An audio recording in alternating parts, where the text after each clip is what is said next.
At midnight, one office building gains a floor that does not exist by day. The elevators reach it even though no button is marked for the level.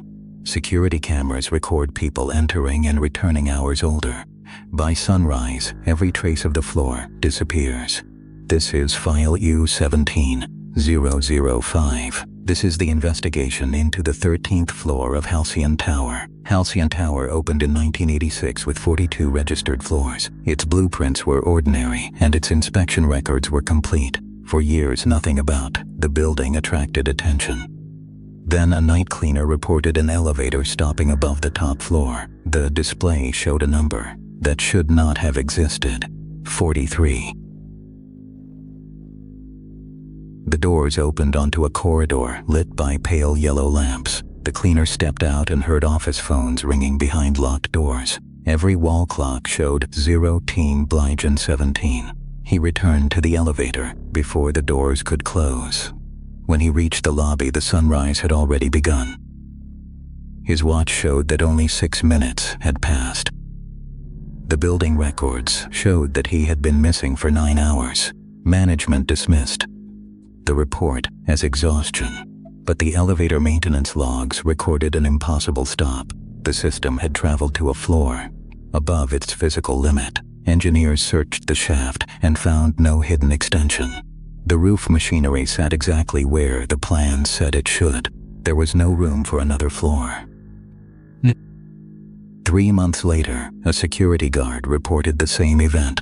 At 03:07, the elevator stopped responding to lobby controls. One car rose past floor 42 without receiving a command.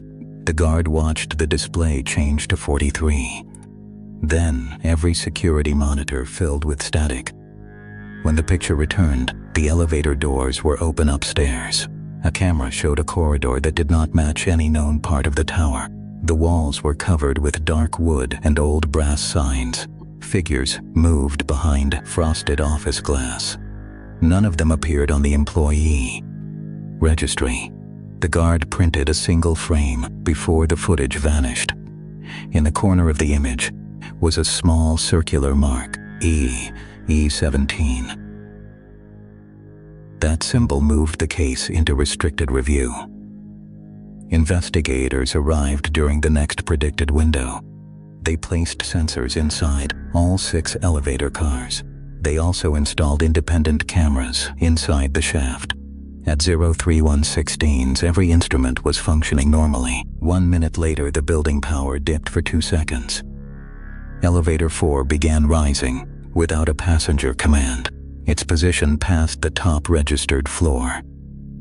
The shaft camera showed only concrete and cables. Yet the elevator continued climbing through empty space.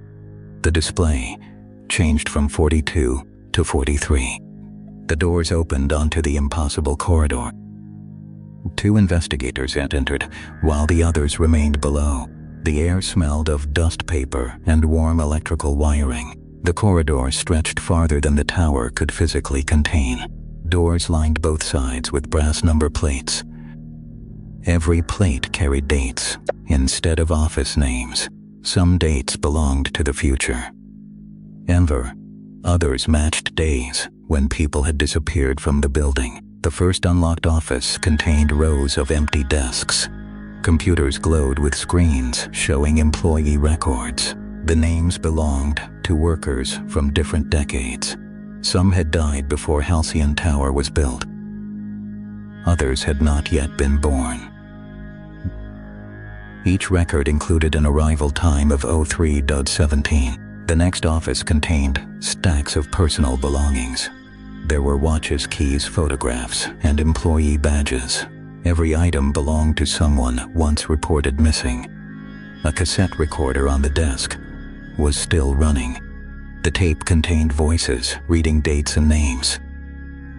One voice belonged to the cleaner from the first report.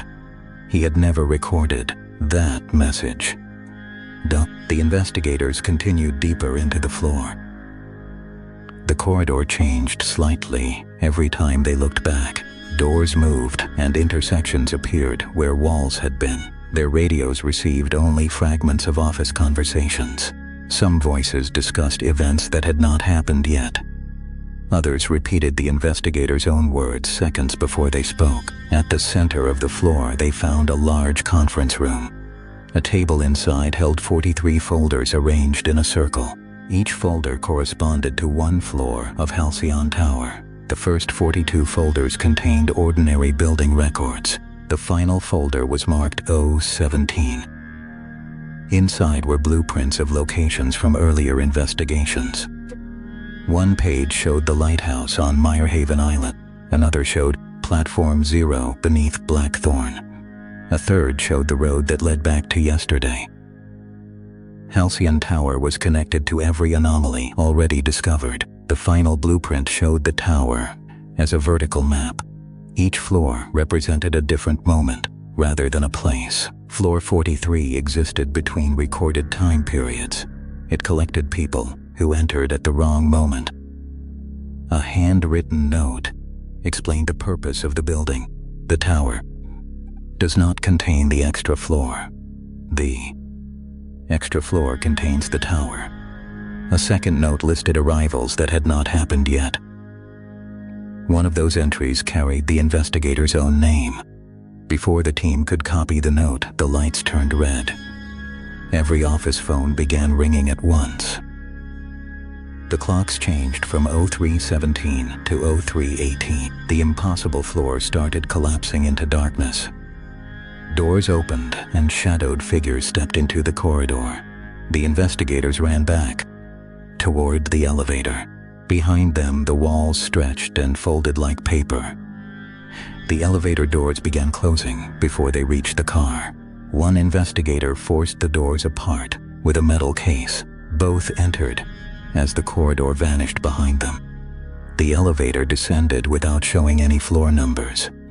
When the doors reopened, the lobby was filled with daylight.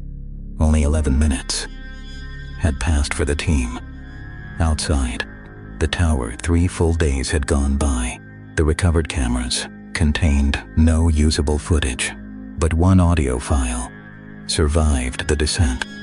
A voice from the corridor whispered a final warning. The next floor will not appear above you. It will appear inside the building you are already in. Hian Tower was closed for structural inspection. No fault was ever found in the elevators or the shaft. The building reopened under continuous 017 monitoring. Officially, it still contains only 42 floors. But every night at 03:17, one elevator rises beyond the roof, and somewhere above the city, the missing floor is still collecting names. At 03:17 every month, a train stops at a station that does not exist. No city map shows it. No transit plan names it. And no passenger who enters it is ever recorded. The first report came from a night electrician in 1972. He was repairing a signal fault beneath Blackthorn Central Station. While working alone, he heard an arrival chime below the tracks. Then, a woman's voice announced a platform number that should not exist. Platform 0. There had never been a Platform 0 on any public blueprint. The electrician followed the sound through a locked service corridor. At the end, he found a steel door hidden behind a cable wall. The door had no outside handle. It bore a faded transit emblem and a small mark reading 017. He heard a train idling beyond the steel door. By morning, he had filed a maintenance report. The report disappeared before noon. 3 days later, the electrician resigned without explanation. He never worked on a railway again. 11 years later, investigators found his notebook in sealed evidence storage. On the final page, he had written a single warning: "Do not wait for the last train." That note reopened a forgotten municipal mystery. Archived staff complaints described the same hidden announcements. Cleaners reported warm air rising from dead ventilation shafts after midnight. Security guards described brief power drops at 03:17. One dispatcher saw a phantom train bypass every control signal. Another saw an empty platform fill with shadows on a broken monitor. Every report ended the same way.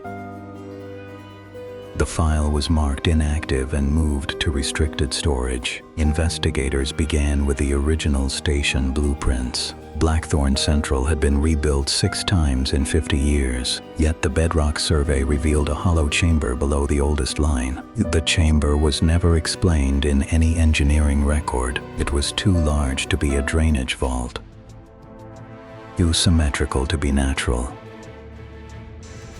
and too deep for any standard platform. Ground scans showed stairs descending into the chamber, but those stairs ended in blank stone on every official map. Someone had drawn the route and erased the destination.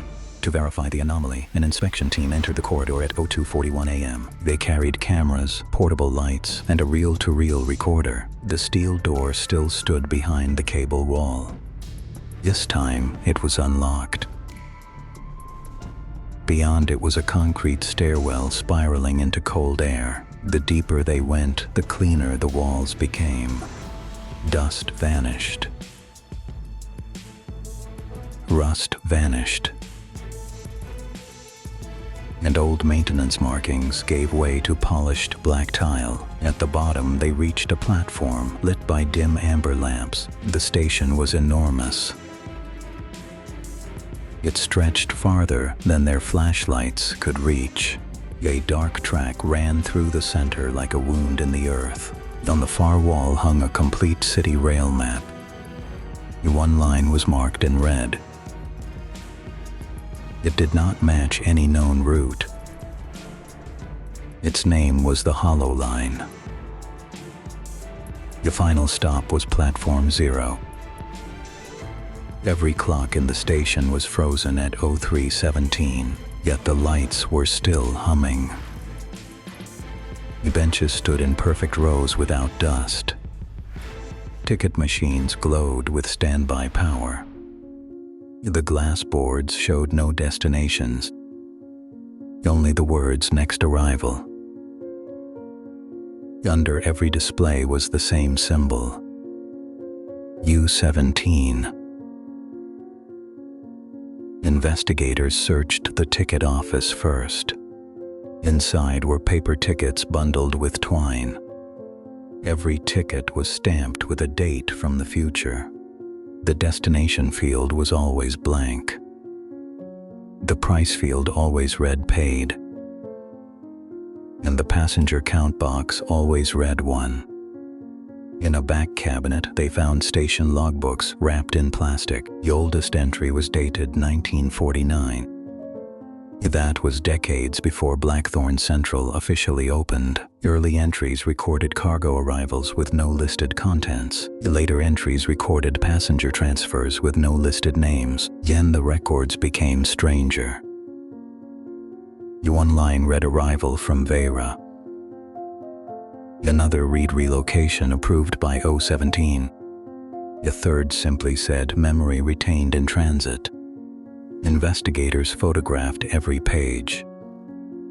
Before they could leave, the platform speakers clicked on. A calm female voice filled the station.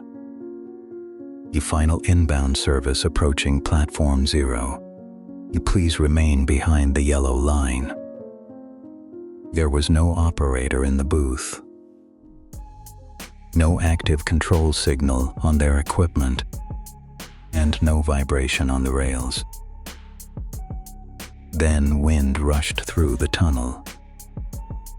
A pale light appeared in the darkness. The train emerged without sound. It glided to a stop in front of them. The exterior looked older than the city above. Black enamel reflected the amber lights like wet stone. None of the carriage windows were clear. Each one was clouded from the inside. The doors opened by themselves. Warm air rolled onto the platform. Every seat inside the train was empty. But the floor was damp with fresh footprints.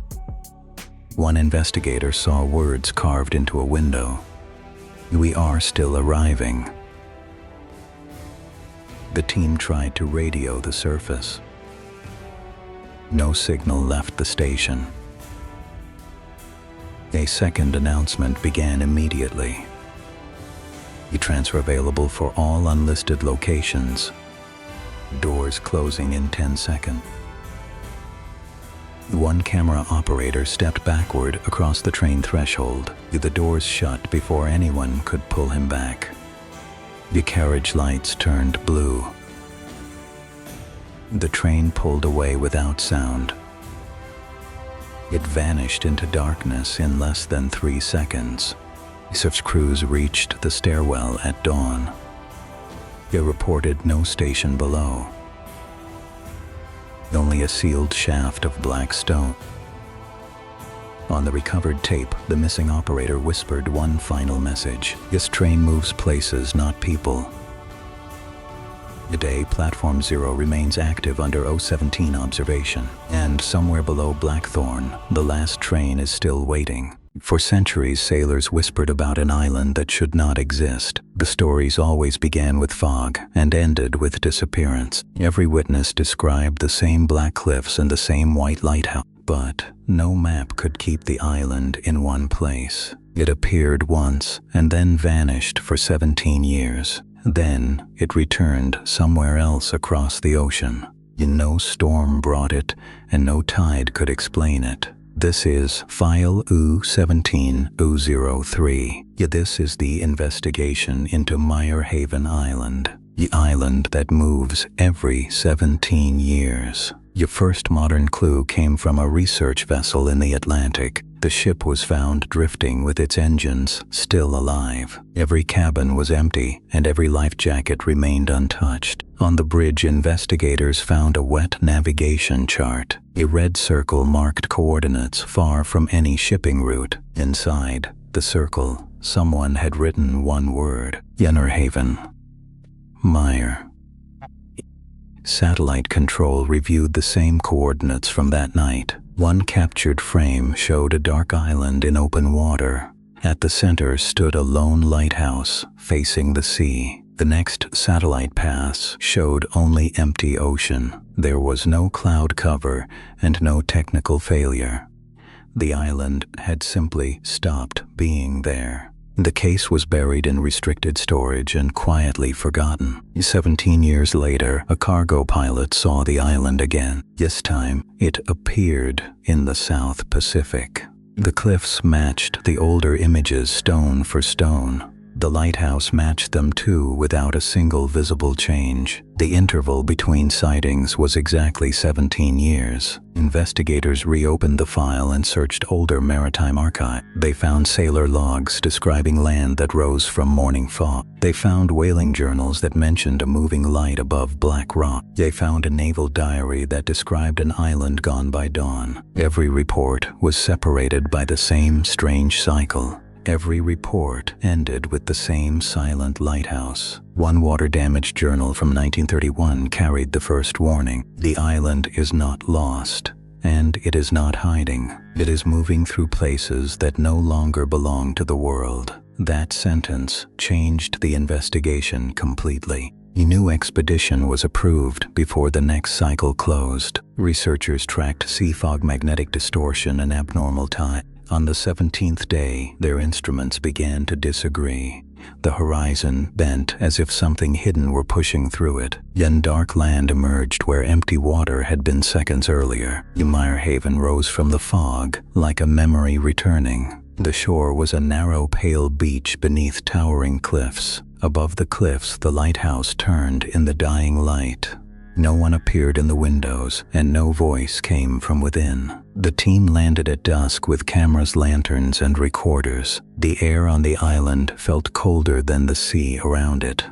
No birds crossed the sky above the cliffs.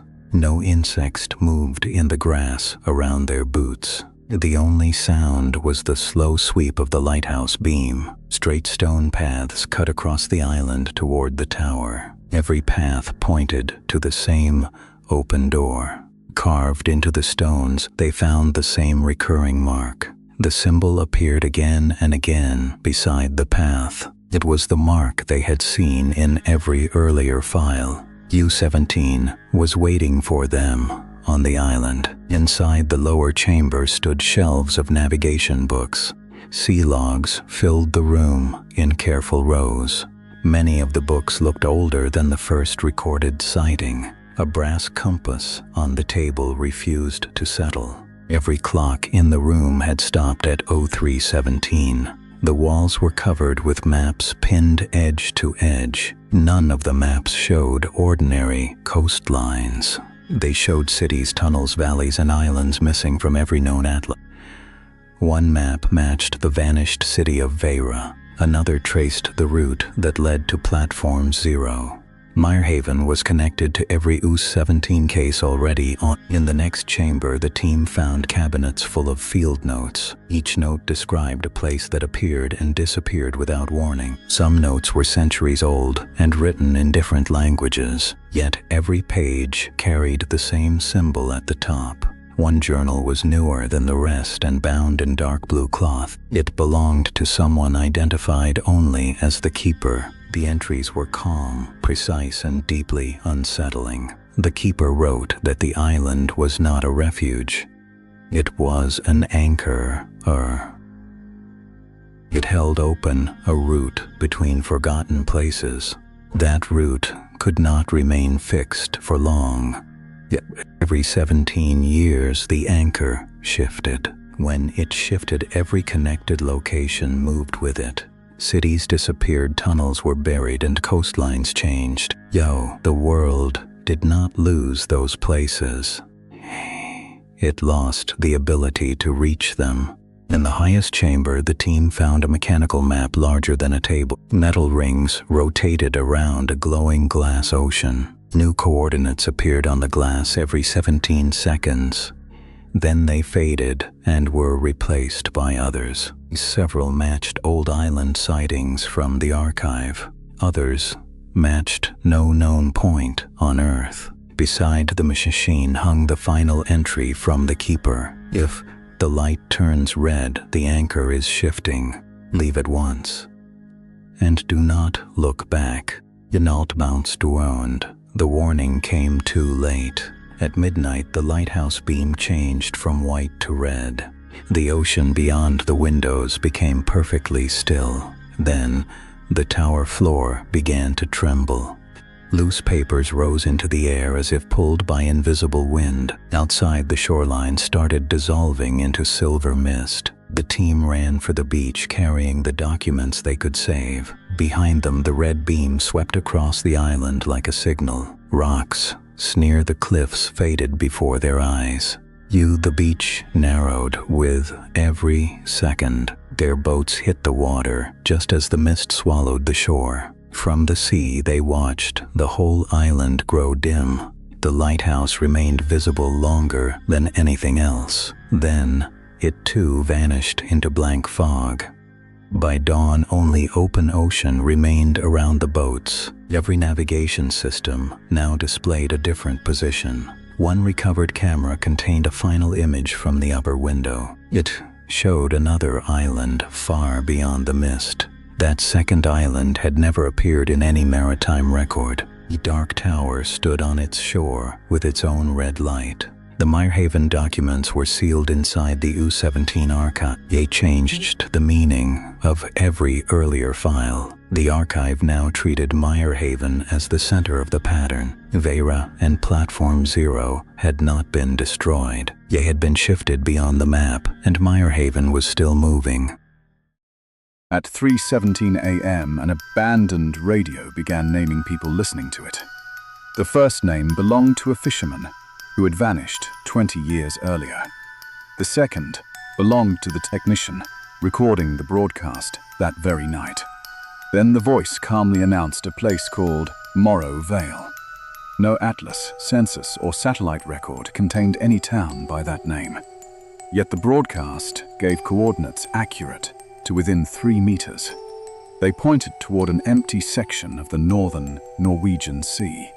6 months later, our survey aircraft found streetlights beneath the fog. The radio spoke again before anyone aboard touched the receiver.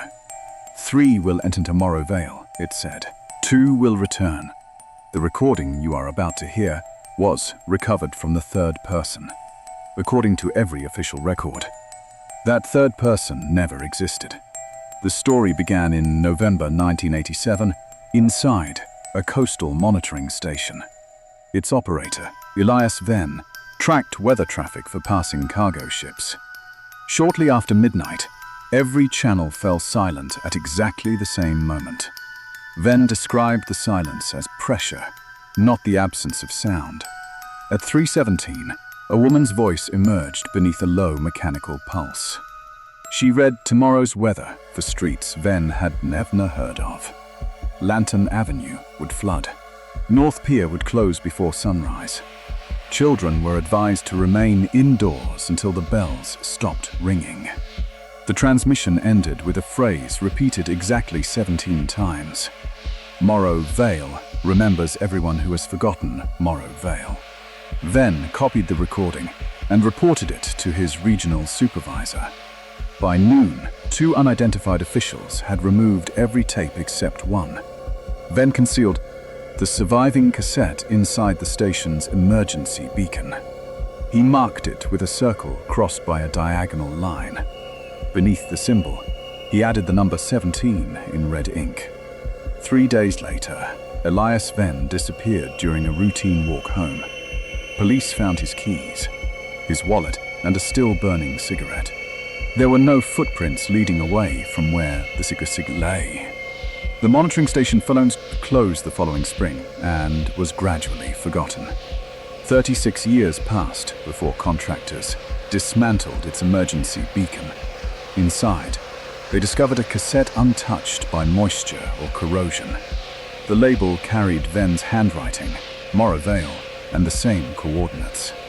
It reached our archive through a source who requested permanent anonymity. That was when the signal analyst noticed something Venn could not. Beneath the woman's voice was a second recording played almost backward. It was not language, music, or any known form of interference. The pulse contained tide tables stretching more than a century ahead. Every calculation assumed an island where open water currently existed. When converted into elevation data, the pulse produced a street map. 42 buildings surrounded a harbor, shaped like a human eye. At its center stood a radio tower labeled Station 17. The analyst compared the layout with declassified naval surveys from 1954. One survey contained a blacked-out rectangle matching the island perfectly. Its margin carried a faded approval stamp, Project 017. We requested satellite coverage for the coordinates during the next clear window. Every satellite scheduled to pass overhead malfunctioned within 11 minutes. A direct survey was authorized under strict radio silence conditions. The field agent would document the site and collect physical evidence. The signal analysts insisted on joining to monitor changes in the transmission. Their pilot was Captain Lena Orlov, an experienced Arctic rescue specialist. Orlov appears clearly in the mission video and equipment manifests. Remember that detail because the archive no longer contains her name.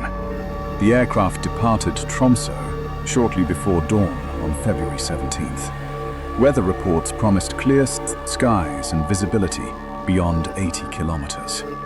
40 minutes later, a perfectly circular fog bank appeared ahead. The compass rotated once, stopped north, then pointed straight down. Below them, waves ended against a coastline absent from every screen. Morrow Vale had appeared exactly where the radio said it would. The island measured less than 4 kilometers from shore to shore. Yet, its streets continued beyond the coastline beneath the surrounding water. Orlov landed on an asphalt road marked with airport guidance symbols. There was no runway, terminal, hangar, or evidence of aircraft. Streetlights remained illuminated, despite the pale morning sun. Rain covered the pavement, but no rain had fallen during their approach. Every parked vehicle faced toward the harbor, with its doors unlocked.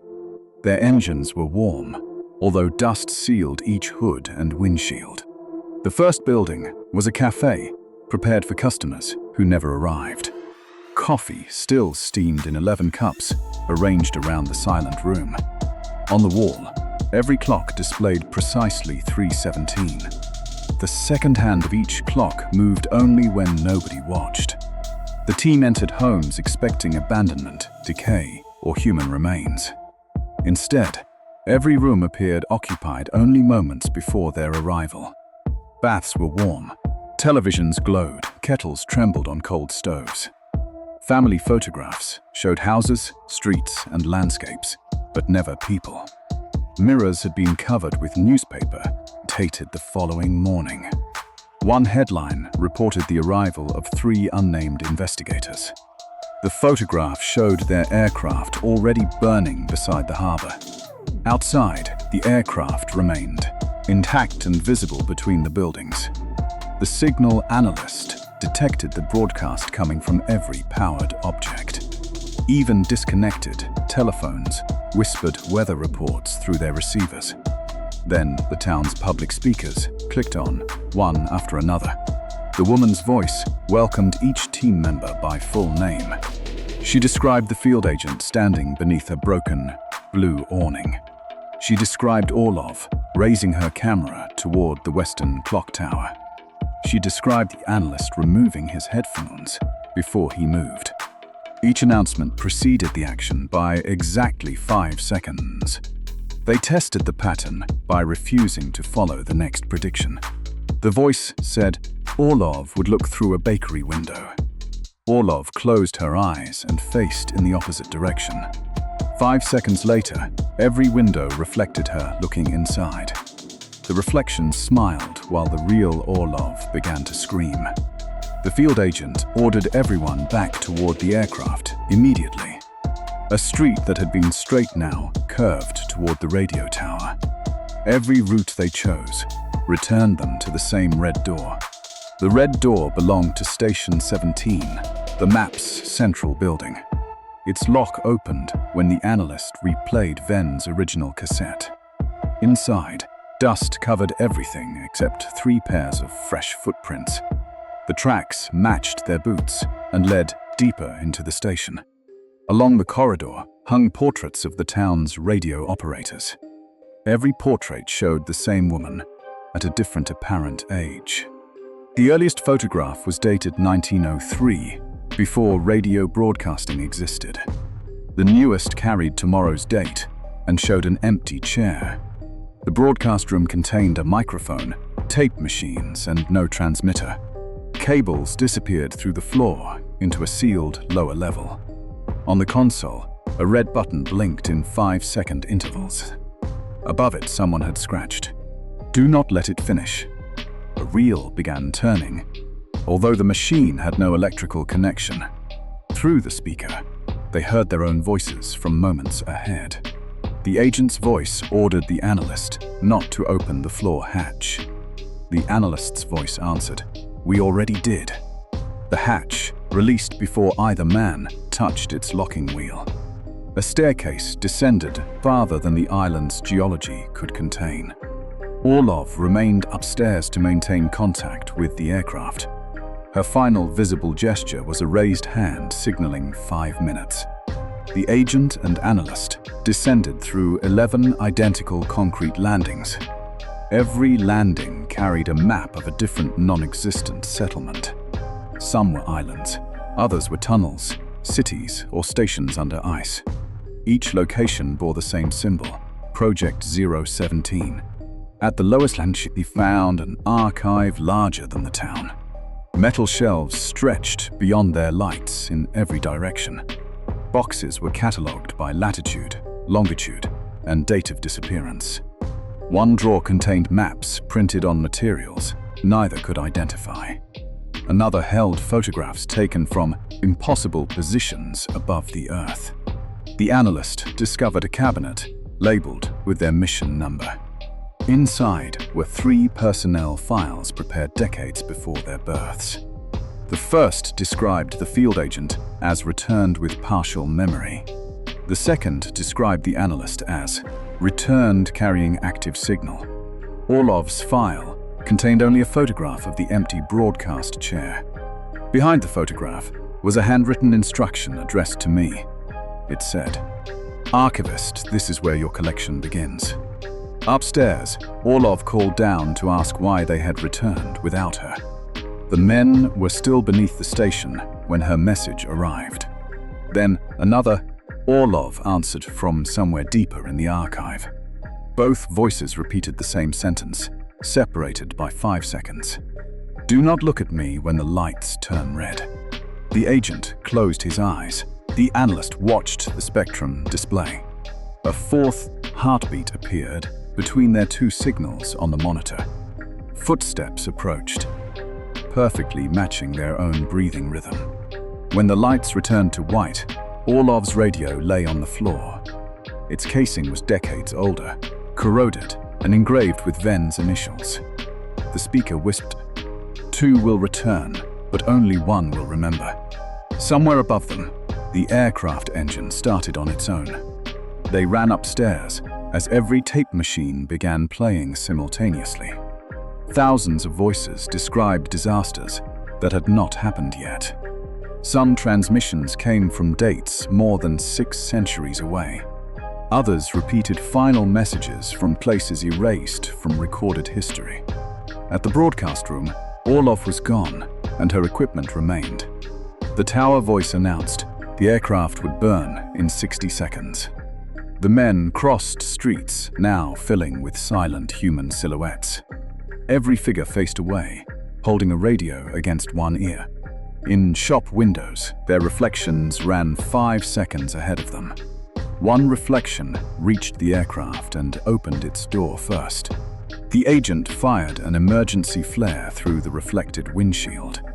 Every streetlight shattered, and the silhouettes turned toward the tower. They reached the aircraft with 17 seconds remaining on the countdown. No pilot sat inside, but the controls responded to the analyst's voice. The aircraft accelerated, while buildings folded inward behind its wings. At 0, the island vanished without fire, impact, or displaced water. Navigation returned instantly, placing them 70 kilometers off course. Rescue controllers asked why 2 unauthorized men were flying a stolen aircraft. They had no record of Captain Lena Orlov or the survey mission. The aircraft registry showed it had been decommissioned 9 years earlier. Fuel tanks were empty when the aircraft landed safely at Tromsø. The field agent remembered entering the town with only the analyst. He insisted no pilot had accompanied them at any point. The analyst remembered Orlov, but could no longer describe her face. Their cameras contained 11 minutes of corrupted footage and one clear frame. It showed 3 figures standing outside Station 17's red door. The third figure had no face, shadow, or reflection in nearby glass. In its hand was the cassette hidden by Elias Venn in 1987. The cassette now contains 15 minutes absent from Venn's original recording. Those minutes document the team's arrival before the mission was authorized. The final voice on the tape is neither Venn's nor Orlov's. It belongs to me, although I have never visited Morrow Vale. My recorded voice lists 17 locations missing from every modern map. The first was Morrow Vale. 16 files remain unopened. If your radio speaks at 3:17, do not answer its questions. It is not searching for a place. It is searching for you. At the edge of the northern desert, there is a road that appears only after sunset. No highway map includes it, and no road authority admits building it. Drivers who enter the road describe the same impossible destination. They arrive in a town that vanished from history 50 years ago. This is file 017004. This is the investigation into the road that leads back to yesterday. The first modern report came from a truck driver in 2006. He was crossing the desert after midnight during a navigation failure. His radio lost every station at exactly 11:43 p.m. A new road appeared on the right side of the highway. The road was narrow and lined with old wooden telephone poles. A rusted sign pointed toward a town named Bellweather. The driver followed the road, believing it would lead to fuel. Instead, he found a town glowing beneath yellow streetlights. The buildings looked untouched since the 1970s. Cars were parked along the street, but none had drivers. Store windows displayed products no longer manufactured. A cinema marquee advertised a film released in 1974. The driver entered a diner and found coffee still steaming. Every chair was empty and every plate had been left unfinished. A wall clock above the counter showed 11:43 p.m. The driver called out, but nobody answered. Then the payphone at the back of the room began to ring. When he lifted the receiver, he heard his own voice. The voice warned him to leave before the lights went out. He returned to his truck and drove back toward the highway. The road disappeared behind him before he reached the main route. By sunrise, he could not find the turnoff again. His dashboard clock was 17 minutes slow. Investigators dismissed the report as exhaustion and confusion, but similar accounts were already buried in regional archives. A family in 1989 described the same wooden telephone poles. A police officer in 1972 reported the same rusted sign. A survey crew in 1955 recorded a road where no road existed. Every witness described Bellweather in the same frozen condition. Every witness reported the same time on every clock. The official history of Bellweather ended in 1974. Records claimed a chemical fire forced the town to be abandoned, but no fire report could be found in any public archive. Aerial photographs from that year showed the town one day. The next series showed only bare desert. No ruins remained and no roads led to the location. The entire town had vanished between photographs. The case was transferred to a restricted division under U-17 review. A field team was sent to the desert during the next reported cycle. They equipped 2 vehicles with cameras, radios, and tracking beacons. At 11:43 p.m., every radio channel went silent.